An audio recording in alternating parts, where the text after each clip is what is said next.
Airbnb, a company that many of us have used and some of us even have hosted on. It's a company that has an endearing story, an incredible background, and just IPO'd in December of 2020. What a time for Airbnb. I'm really excited to talk through some of the history, some of the experience, and some of the numbers for this pretty storied company. Let me just begin at the beginning. In 2007, two roommates, Brian and Joe, put an air mattress in their living room in San Francisco. It was conference season and all the hotels were booked, and they were able to create a makeshift bed and breakfast. They recognized that travelers were searching for something that was unusual and, in their situation, cheap, which was their initial focus for Airbnb. It started with an email between the two guys and moved on to become what is one of the world's largest hospitality companies. Now, we took a look at Airbnb because we were curious. Does Airbnb think of itself as more of a hotel company or an experience company? Does it think of itself as a company that's a platform or a total hospitality experience? And we found out some pretty interesting things.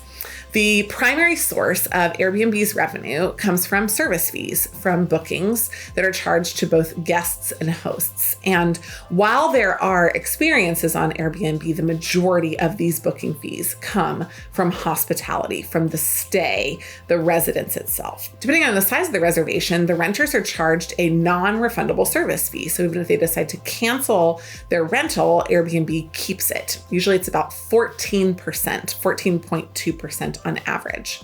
Hosts are also charged a fee, tricky, no more than 3% of each completed booking.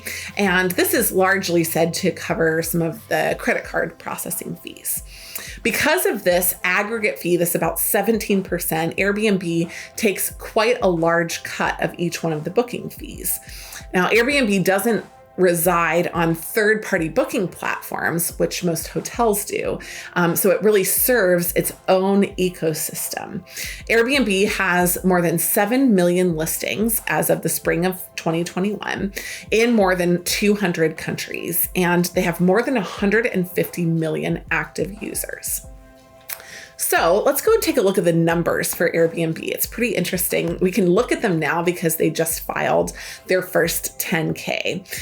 In fact, in 2016, they had 125 million nights and experiences booked. In 2019, which was a peak for them, they had 327 million nights booked. And in 2020, they actually reverted back to 2017 levels, returning about 3 years backward to about 193 million. Their gross booking value was exceptional. At the peak, about $38 billion in revenue booked through the Airbnb platform, and reverting back in 2020 to about $24 billion. When we look at all those numbers, what we can see is that there is a pretty high room rate per night on average.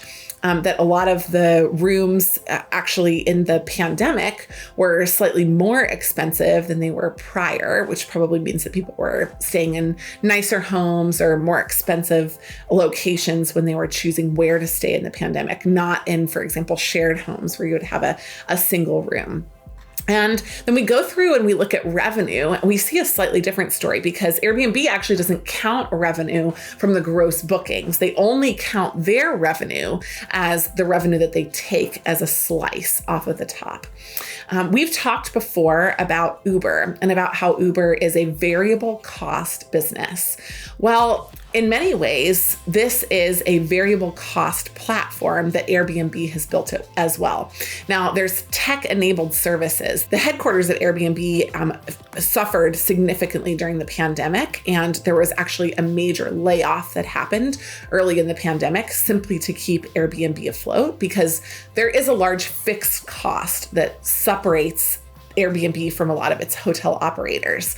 In fact, that fixed cost includes marketing and legal, the platform management, hospitality crews, even picture takers that are inside the Airbnb framework. But ultimately, this is really more of a variable cost business because Airbnb only makes money when there is a single booking that happens. What does this mean? It means that they should have pricing or costing power to be successful in the industry. And we actually find that they do have one of those. Now, Airbnb doesn't have a lot of cost power. The real cost from the variable side is on the acquisition for credit card companies. They're paying a credit card fee each time they're paying.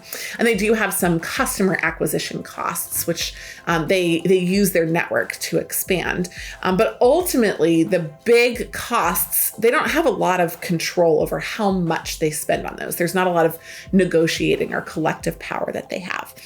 However, the pricing, Airbnb does have power. And this is one of their major differentiators between Airbnb and a company like Uber. Instead of having very low switching costs and very easy instantaneous switching, for Airbnb, of course, you could make the selection between a single home that was on the Airbnb platform and a hotel. But those are two different products.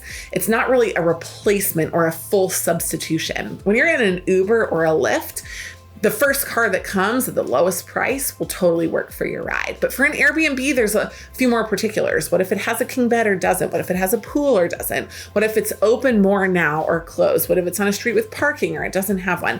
The differentiation inside the portfolio and the differentiation of an Airbnb versus a hotel makes this a much stickier platform where the fees are incredibly high. So what's the focus for Airbnb? Well, their focus isn't on pricing growth and on sustaining a high price. Their focus is on developing an acceleration in the numbers, both the volume booked, as well as the number of nights booked, as well as the number of people booking. And so this is one of those really fascinating businesses that while their business model and their compensation comes from variable bookings, you see a really significant focus for the company on being driving volume, which is what you would normally see in more of a fixed cost business. Ultimately, what we saw is that Airbnb did endure a net loss, an adjusted EBITDA that was a loss inside 2020. We saw that they actually were there in 2019, but were projected to grow out of it before their IPO. We do expect that if Airbnb is able to achieve its goals to keep at bay other competitors that would think about joining into the market. And if they're able to maintain the pricing power that they have, especially on the booking fee side, then they're going to have a pretty unicorn experience in just a couple of years. What are some of the things that could really endanger a company like Airbnb? Well, one would be really major problems, lawsuits or loss of trust. So if all of a sudden on Airbnb, everything was a 5-star rating and Airbnb started promoting people by following a second revenue stream, allowing them to pay their way to the top of the platform, and you didn't feel like you were actually getting the best search results or the best experiences, if it felt like it was favoring things that then you didn't have a good experience with, people might begin to have attrition off the Airbnb platform. Or if another platform like Vrbo was able to really capitalize on some of the networking effects and the consumer trust experiences that Airbnb has been able to have, if you could have more switching costs between one platform and another, and they were able to compete on the fees, you might find that Airbnb would be in a different class. However, I would say that I think that this is a pretty durable business with a lot of upside as more people begin to book Airbnbs and other accommodations around the world as we return to traveling and as we get excited about going new places and having really creative, curated experiences while we're there. Thanks so much for listening to this episode of Strategy Simplified.